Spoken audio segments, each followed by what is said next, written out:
gentlemen, good morning. It is time for Fantasy Daily. Thank you so much for kicking off your Monday morning here with me, your host, Nathan Passwell. What an exciting Sunday. What a crazy amount of up and down, so many different things. A little bit of a stagnant week, actually, if you ask me. A little bit of a more down week, a little bit more excitement that we were hoping for. We really didn't get it. Detroit and Minnesota delivered. That was exciting. My New England and Baltimore was actually pretty exciting. But a lot of down games that we expected to be exciting that really didn't turn out to be exciting that we were looking for. So a lot of takeaways this week. Please, if you are joining me for the first time, please excuse my appearance. I am in my apartment and it is very, very cold and I am unwilling to turn on the heat yet because oil. Do you know how much oil is? All right, just bear with me for today.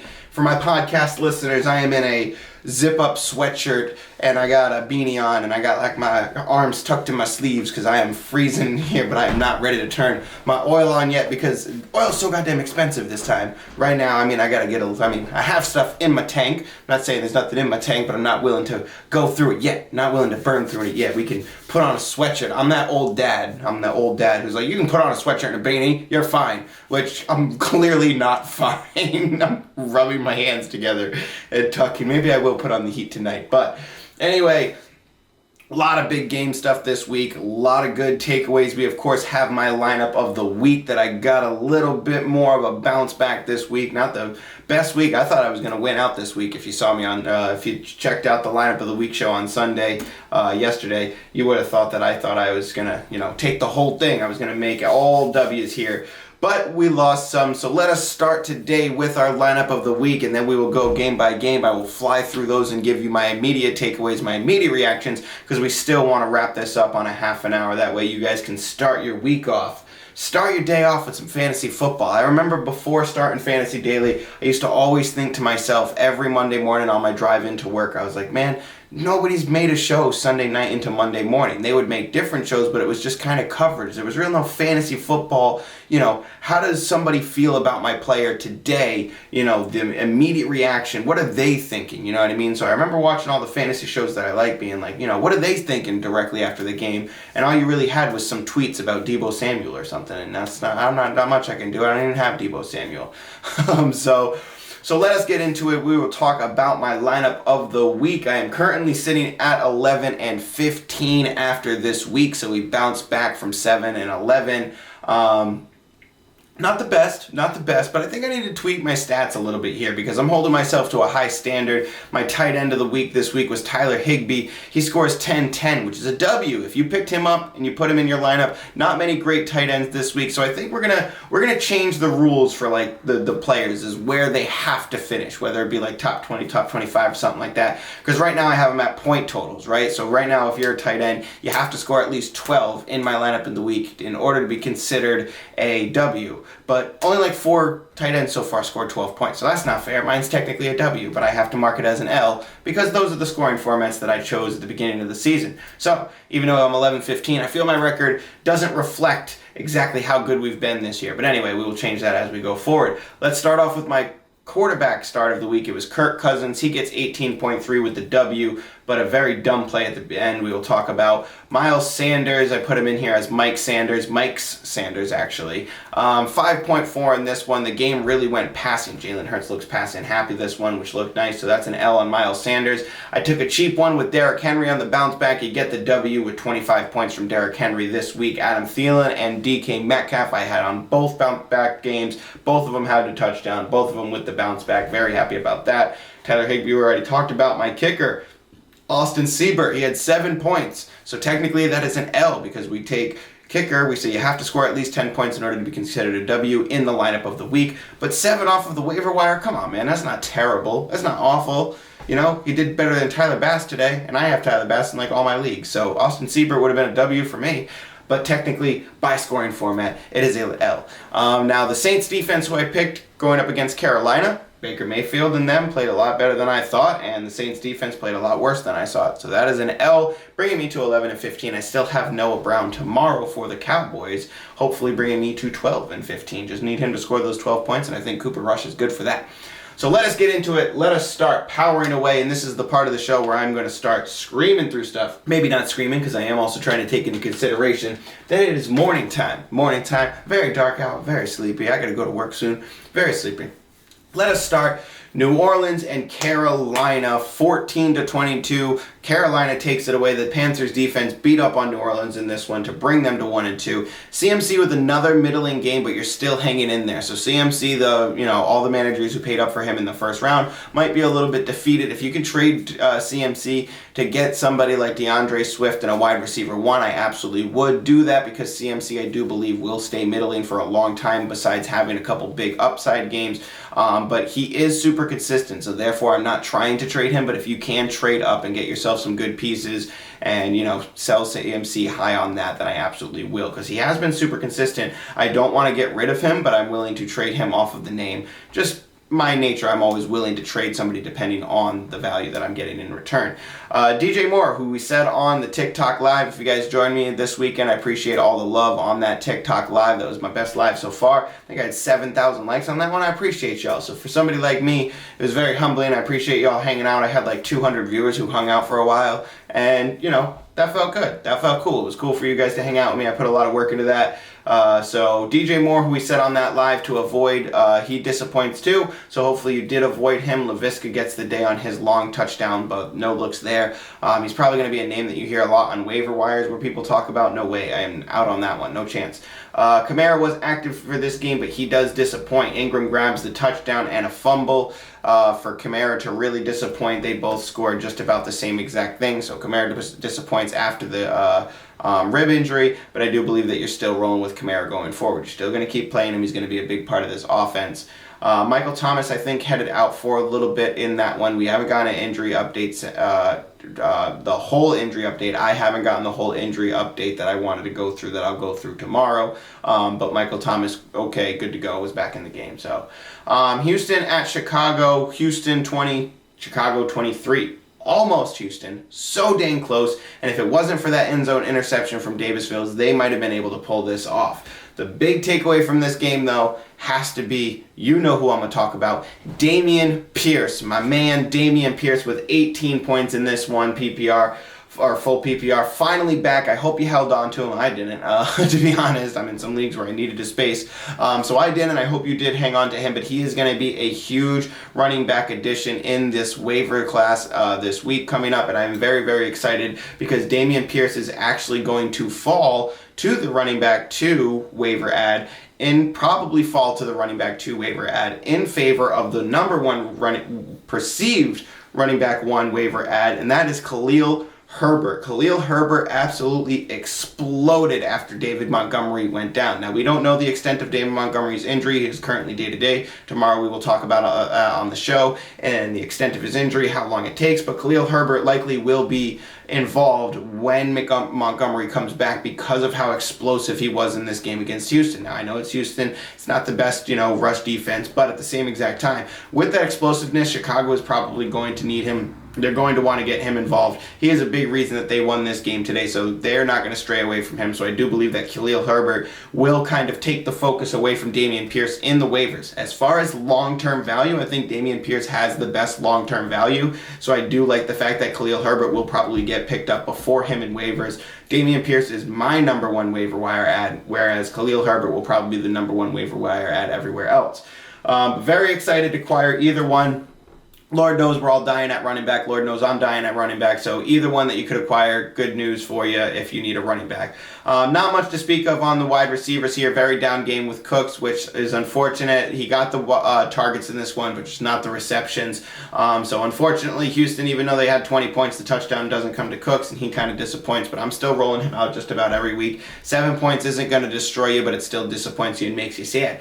Kansas City and Indianapolis, 17-20, and wow, Kansas City. This was just sloppy, weird. Remember when we were talking about how Patrick Mahomes and them look like the best team, even talking about Buffalo week 1, we were talking about Buffalo and Kansas City. We were like, Kansas City might be the best team, Buffalo might be the best team. Well, we can't call you that anymore when you lose to Indianapolis. And Buffalo lost this week too, but they didn't lose like Kansas City did.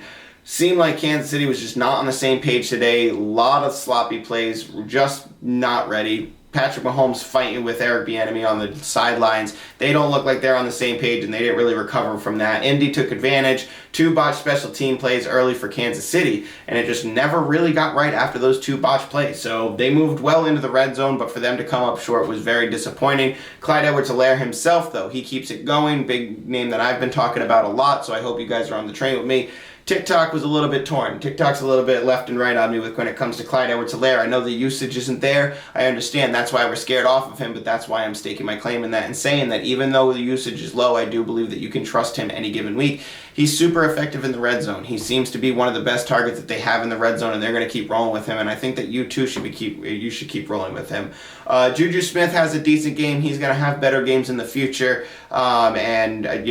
Mecole Hardman, my hope that he was going to be one of the guys. No, when it came down to it, Juju Smith was the guy. Keep rolling with Juju Smith. Pittman comes through for you on this touchdown. It would have been. Pittman comes through for you on this one. The touchdown really would have been nice, but Pittman does have the appeal in this one, and he's going to keep it rolling. So you keep rolling him out there. JT was another okay game. Okay, now I've already gotten a lot of the comments. Let me take a sip of water for this one because I think we need to bring this up.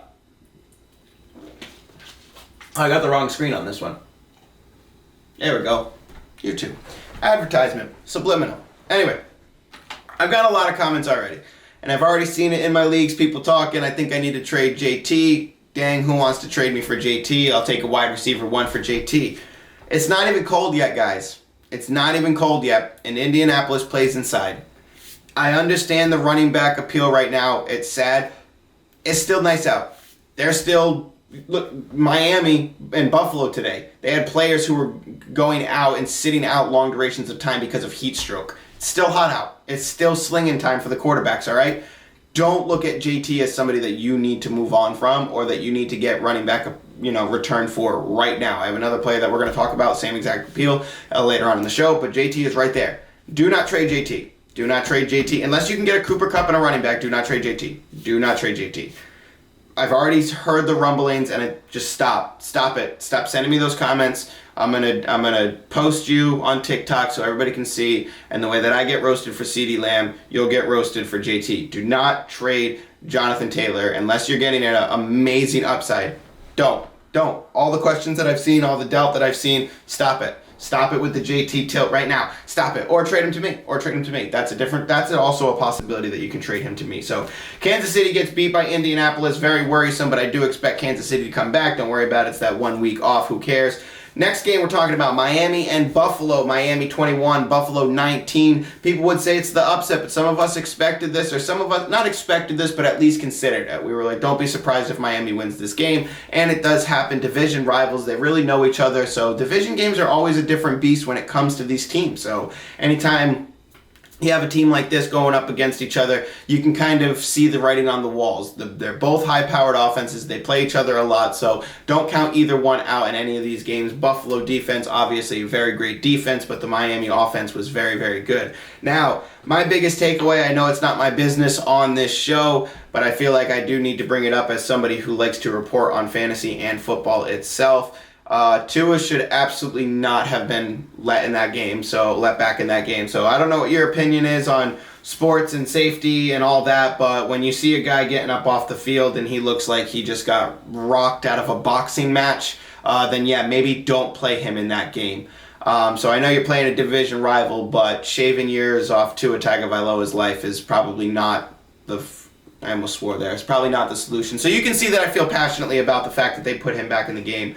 I like Tua. I want him to play. I hope Miami's, doing well. I hope Tua's doing well and everything, but I just think that risk averse, and when we're talking about safety, what else do you have to do to say, that dude probably shouldn't be playing right now? Never mind. I don't know. Concussion protocol seems like a joke, so I don't want to say too much on that. I wasn't prepared to make that argument, but concussion protocol really seems like a joke. I don't understand how Tua was allowed to get back onto that field. Even if he was like, hey, I'm good to go, that's not up to you. So Miami's defense steps up big time in this game. They secure the big win to overthrow the number 1 ranked NFL team.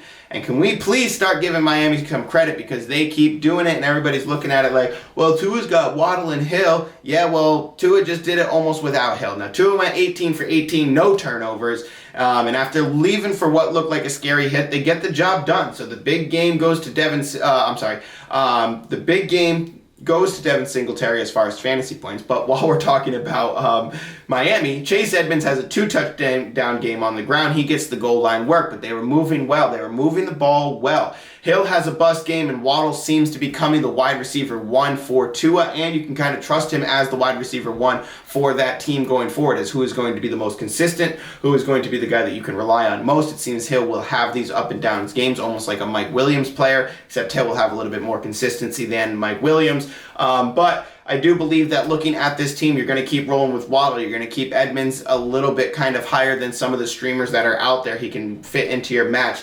Buffalo side of the ball, like we said, Devin Singletary gets the big game. He had 9 receptions and the touchdown game, so a massive through-the-air game for him. He was the main back again, so he is definitely the main back in Buffalo, probably for the duration of the season or until further notice. The big story before that,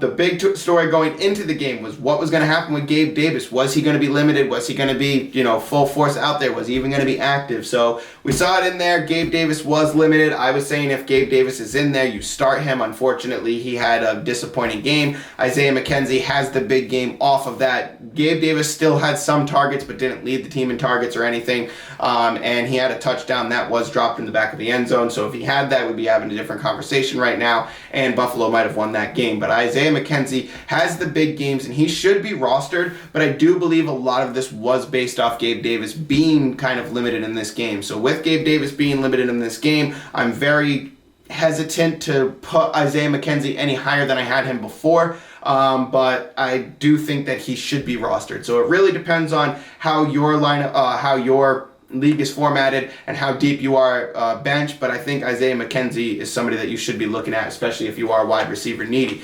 Stephon Diggs also had a fine game. Nothing to write home about, but he puts it up there for you, and keep rolling on with Stephon Diggs. Now another game, moving on, Detroit, Minnesota. Minnesota takes it by 8 points. Detroit, Jared Goff with a very last-minute decision that was absolutely silly. So actually, it wasn't Kirk Cousins at the top of the show where I said Kirk Cousins made a very grave mistake. I was thinking about the quarterback on the other side of the field.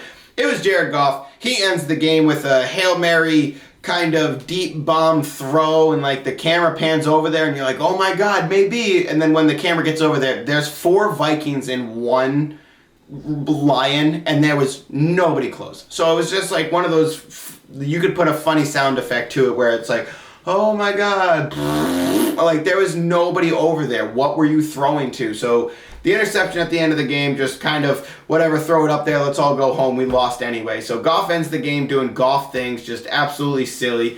DeAndre Swift has his first down game because Jamal Williams pops off. Somebody out there, there are leagues out there where people are going to be sick to their stomach watching the Jamal Williams game with the double vulture. Jamal Williams absolutely pops off in this one. So people are going to be looking at DeAndre Swift going, well, it's going to happen again. I am no way in heck am I taking any demerits to DeAndre Swift at all. I'm not moving him down in my lineup. I'm not moving him down in my roster. Rankings. I'm still all in on DeAndre Swift. So if you can capitalize on this week and go and get DeAndre Swift, I absolutely will. Jamal Williams is a great team player. They're going to want him involved at some point, but I still believe DeAndre Swift to be that guy and have that massive upside. So if you can trade for DeAndre Swift, I know I sound like I'm over the moon about him, so you can go trade everything for him. Obviously, based on your team structure, trade what you can. But if you can get DeAndre Swift into your running back lineup, I absolutely think that you should.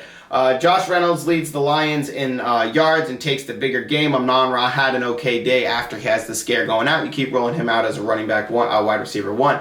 TJ Hawkinson snuck in as the T with the touchdown. He's going to stay right there in the streamer category where you are chasing the touchdown, and that is about all. So Hawkinson, for the players who do have him, I do believe that you can drop him to pick up a Gerald Everett or a Tyler Higbee or whatever it may be on any given week. So TJ Hawkinson for me, streamer for the rest of the day. Another down game for Justin Jefferson, but that's okay. The touchdowns go the way of Adam Thielen and KJ Osborne. Nice to see Thielen finally get the points there. Nice to see him, finally get some points to match his targets for the last few weeks. So trade him away or keep him in your flex accordingly.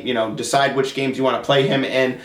This was a great game script for Adam Thielen, so that's why I was all over him this week. But if you can capitalize and trade off of this for Adam Thielen, I absolutely would, because I don't think he's going to have the consistency that we were hoping he would have. And obviously, don't worry about J-Jet. You keep throwing J-Jet out there. Or 2 bad weeks in a row for J-Jet. Maybe you can trade for him. Big story of the game, though. Cook leaves with an arm injury, and we will see what the extent of that injury is tomorrow. Alexander Madison has a touchdown after that for the amount of people that played him. And FanDuel, they are happy, but that is it. Baltimore and New England, moving on. We have Baltimore 37, New England 26, and a scary sight at the end of the game as Mac Jones comes out of the game screaming. They carry him into the locker room area, and he's screaming agony, crying almost. And then they're saying that it might be a high ankle sprain and that all the x-rays were negative. So looks like Mac Jones is going to be okay, but for the heart attack that he gave us when he was walking off the field, it was right after the interception, though, so it was kind of like, you just throw an interception and be like, you know what I mean? You know what I mean? Just saying. So a scary sight. Mac Jones is going to be okay, even though it looked like he was in quite a bit of pain. So not sure how, I don't want to tease anybody. I'm not a football player, but I've seen people say they have high ankle sprains before. Maybe it's a little bit worse than a high ankle sprain, but I've never seen anybody react like that on a field and kind of scare us to the point where we thought his season was over. He shattered something. And then they're like, hey, it's a high ankle sprain. You know what I mean? So I don't want to tease anybody. I'm not trying to make fun of anybody, but come on, guy. So yeah, scary sight there. End of the game for Mac Jones, showing a great deal of distress, unable to put any weight on his leg, but they're saying that it's going to be day-to-day. We'll see what's up with Mac Jones. He might head to IR if it is a high ankle sprain, though. High ankle sprain is 4 weeks, so we will see. Lamar Jackson pops off in this one for what should be the number 1 QB performance of the week. Baltimore running backs, an obvious bust again, so nothing to talk about there. If you started J.K. Dobbins this week, you should be following Fantasy Daily for me to tell you to not start them ever. Duvernay and Bateman, they do not get it done from the standpoint today, but tight ends took away the touchdown. So Devin Duvernay, Bateman, I'm still rolling them out there just about every week. The tight ends get the touchdowns today. Andrews lighting it up against the New England interior. Huge day for him with 2 touchdowns. Devontae Parker absolutely goes nuts on the New England side of the football. He gets 5 receptions without Myers. No touchdown, but 156 yards on 5 receptions. So an absolutely unstoppable day from Devontae Parker. Stevenson and Harris, Damian Harris and Ramondre Stevenson, in what is a rare day for the New England Patriots running backs. They both had solid starts, which usually never happens. Both of them had solid starts. I am still avoiding in the future. Cincinnati at the Jets. Cincinnati 21, the Jets 12. So Cincy continues to struggle despite the win. It's the Jets. So not an impressive win to me, but they still struggle to win in this one. The O-line is not what we thought it was going to be in the offense, so this is very, very scary for me. So Chase sneaks in a touchdown to save his day. Boyd with a massive day on a lot of benches for Tyler Boyd. T. Higgins took a scary shot at the beginning of the game, was somehow able to keep playing, and he has a decent day as well. So Cincinnati has a decent day with all three wide receivers. Joe Mixon, not really a great day, but Cincinnati right now, my biggest takeaway is that you can trust the wide receivers, but not really much anything else. Joe Mixon looks unfortunate right now. It's just, I can't say that I want to move away from Joe Mixon. I want to play him, but it's hard for me to not rank him kind of where I rank like a James Conner appeal right now, where I'm not surprised when the down games come. You know what I mean? I'm really not surprised now with Joe Mixon when the down games come, and that's as somebody who had Joe Mixon pretty high in his rankings going into the beginning of the season. So disappointing day for Joe Mixon.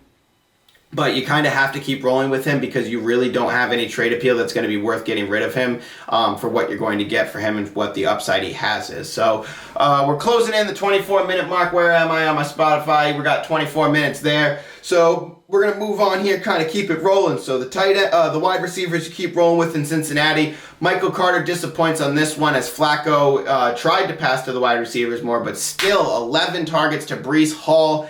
More more carries for Carter, so both of them still involved, both of them the dual threat. The wide receiver was a little bit more involved. Garrett Wilson takes a scary shot today as well. A lot of scary shots today. Whips his head around. He goes up, but he comes back. He goes out, he comes back, has an okay day. But he has solidified that he has breakout potential. So Garrett Wilson definitely has breakout potential. I want to keep him on my lineup. He has great upside, great flex appeal. And the Michael Carter, Breece Hall angle, if you guys are looking at him, keep rolling them out there because it's not going to be every day that Joe Flacco gets to pass or feels good to pass to the wide receivers. He's going to keep peppering those running backs quite a bit. Las Vegas at Tennessee. Tennessee gets the win. The battle of the most inept quarterbacks. Oh my God. How bad. This was one of those games where I was like, all right, cool, maybe we'll see these guys get right. No, it was boring. It was a snooze fest. Lame. Matt Collins with a big day today. Now he needs to be paid attention to. So Matt Collins with 2 big games in a row. I do believe that when Hunter Renfrow comes back, you will take a look at Matt Collins. Now, a lot of questions I got today were about Darren Waller. A lot of the questions that I saw, actually, they didn't really come to me, were about Darren Waller and what we should be doing with Darren Waller. I'm staying kind of where I am with Darren Waller because there's really not much upside that you can get. He's not in the TJ Hawkinson area for me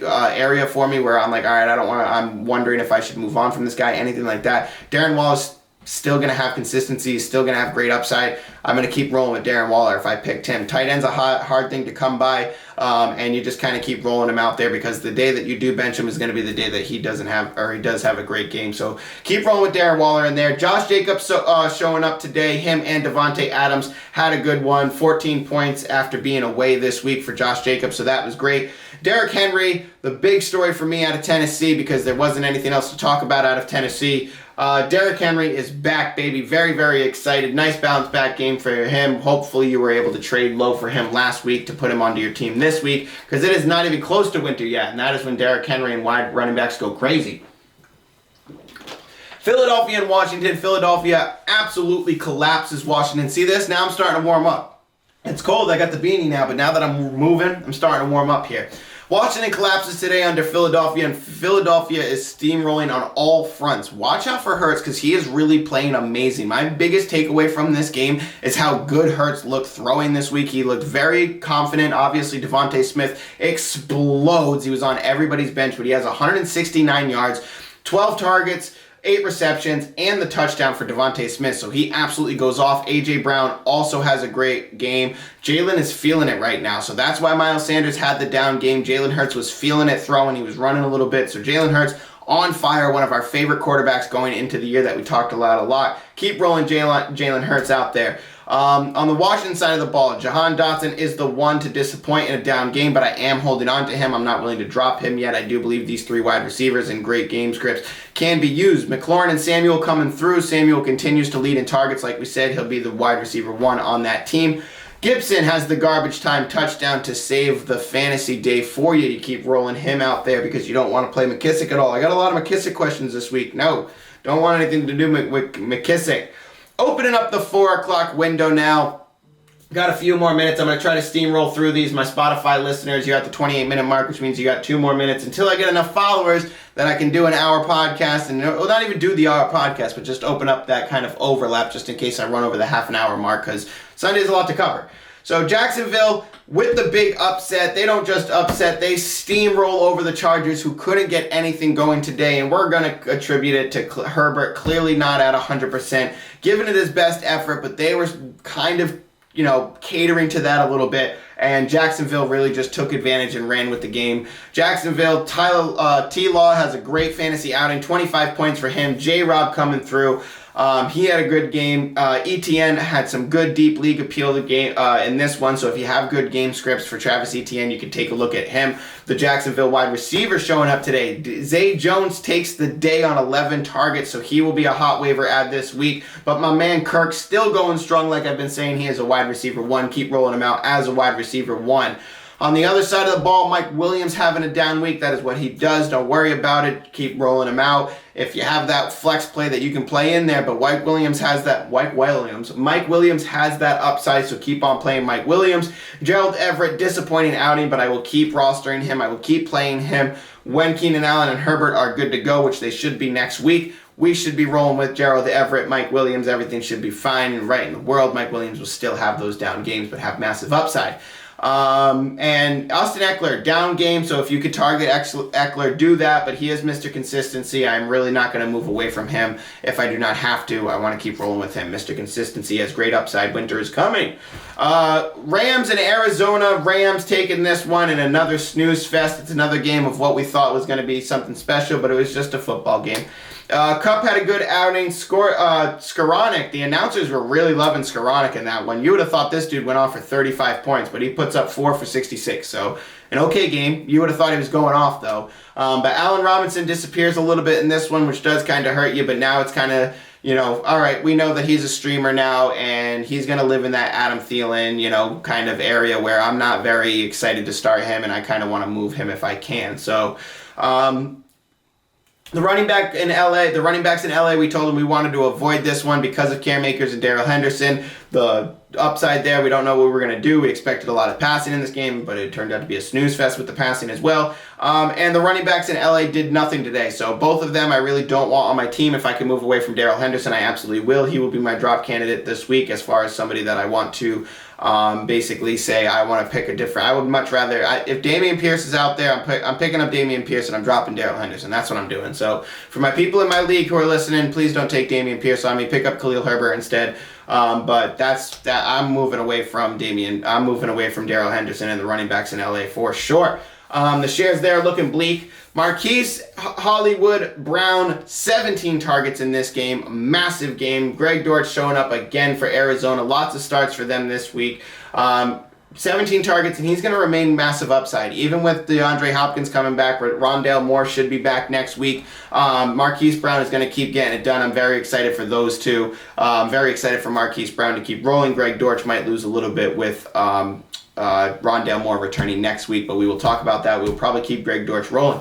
Depending on the matchup, we got to dig into that one, though. Atlanta at Seattle. Atlanta getting the win, pulling out the W to rise to 1-2. Seattle falls to 1-2 while Geno has an okay fantasy outing. Cordero Patterson, the big one in this game, has a great game for those who were worried last week. You keep him rolling out there. Pitts in London showing up in what was a strong start, and if you have Pitts, I'm trading him for a tight end. I don't care, or a wide receiver or whatever. I'm trading him for a tight end and a wide receiver. I don't care. I'm not looking at this as two great games. I don't want to trust it. I don't trust Atlanta. I don't trust Mariota. Drake London, I'm a little bit higher on. I'm a little bit more in on. But as far as Pitts and the tight end gamble goes, somebody is going to value him. Somebody is going to pay for it. Somebody's going to give you a good upgrade. I'm taking that instead. So if somebody wants the name, they can have it. Lockett and Metcalf, they both had good days. Metcalf was a lineup of the week starter. Tyler Lockett with his second decent outing, though, and I think I am willing to buy into the fact that Lockett is going to be Geno's premier wide receiver. And if you have him, I think you should hang on to him or trade for an upgrade if somebody perceives him as that guy as well. But it likely won't be until a couple starts, a couple more weeks like that, where we look at Tyler Lockett in that light. So you are probably going to have a good couple of weeks with Tyler Lockett, and if he remains with high target counts, then he definitely has the talent to get it done. That's just what we were worried about, is if he's going to get the target. So depends on that. Now, on the other side with Metcalf, you're going to keep rolling with him, but I do perceive Lockett as the number one wide receiver behind Metcalf just because of the way that Geno Smith has been playing. I think Lockett serves Geno Smith a little bit better, and as they start to develop more chemistry throughout the year, you're going to see a lot of Lockett. Penny takes the back seat in this one to the passing game, like we said weeks before. Sucks to take that L on Penny. It really does, but they are passing more than we expected, so Penny I do have to move away from. Not looking at anything over there for the Seattle running backs, even though we thought it was going to be a big thing over there for Seattle running backs because of how much they, do, how much they run. But Penny only has 15 touches, and you're going to need a lot more touches than that to win. Green Bay, Tampa Bay, Green Bay 14, Tampa Bay 12. Green Bay barely slides by Tampa Bay's defense. Brady, as we thought, struggled without his big pieces, and I know the big things coming out tomorrow is going to be like, oh, Brady needs big names to play. Brady didn't have anybody. All he had was Russell Gage, who he plays with. It's the only player that he ever usually plays with, and Gage had a great week. He went off, and I wish I made Gage my pick last week, but because I'm a huge Gage fan. I've been a huge Gage fan since he was in Atlanta. I thought he was underrated over there, so when he came to Tampa Bay, I was all about it. But I thought Julio was going to play, so I didn't make Gage my pick. I'm telling you, I would have been all about Gage this week if Julio wasn't in, if I knew Julio wasn't playing. But anyway, Gage has the good game. He might be on waivers this week where people grab him, but I'd probably avoid due to the fact that Godwin and everybody should be back next week. Leonard Fournette, he has the disappointing week, but he's the only running back on that team to touch the ball, so keep rolling him out. A.J. Dillon and Aaron Jones disappoint, and even more so being straight in splits today. That's what was disappointing about it, is that in a game where they needed against defense, they went straight split, 12 carries apiece, and I think Aaron Jones had just one more target than Dillon. Yes, he did. So just one more target than Dillon, straight right down the middle, but they both played against Tampa Bay. We knew we wanted to avoid them. The big story here for me is Doubs, the new rookie wide receiver for the Green Bay Packers, and we are going to call it like it is. He is a dog. He is Doubs the dog. This man can play, and he has earned the good graces of Aaron Rodgers, so I am very excited for him. He will be a big wide receiver addition, so keep a lookout for Doubs on the wide receiver portion waiver show. He is going to be one of my favorite wide receivers this week. Lazard shows up 4 for 6 and the touchdown, but Doubs had 8 for 8, 73 and the touchdown. 8 for 8 with Aaron Rodgers is how you earn the good graces of Aaron Rodgers and become an every week starter for fantasy football. Ladies and gentlemen, that is my show for the week 1 takeaways. Thank you so much for tuning in. Tomorrow we are going to be talking about waivers. We're also going to be talking about the San Francisco game, the Monday night games. We'll preview that one. We'll preview the Monday night game because I'll be recording before that one goes on. And the Sunday night game is actually going on right now because I record this the night before, so you guys have it for Monday morning when you wake up, because nobody else does this. Nobody else covers a whole game. Nobody else stays awake and make sure that they got this coverage. They're crunching spreadsheets, crunching numbers all day, doing this, making sure I got the information for you guys Monday morning on your ride into work, or just waking up, sipping your coffee, listening to me ramble about some fantasy football. I appreciate you guys so much for doing this, joining me, hanging out with me. Thank you so much as always. Take care, everybody. Have a good day. Enjoy your week.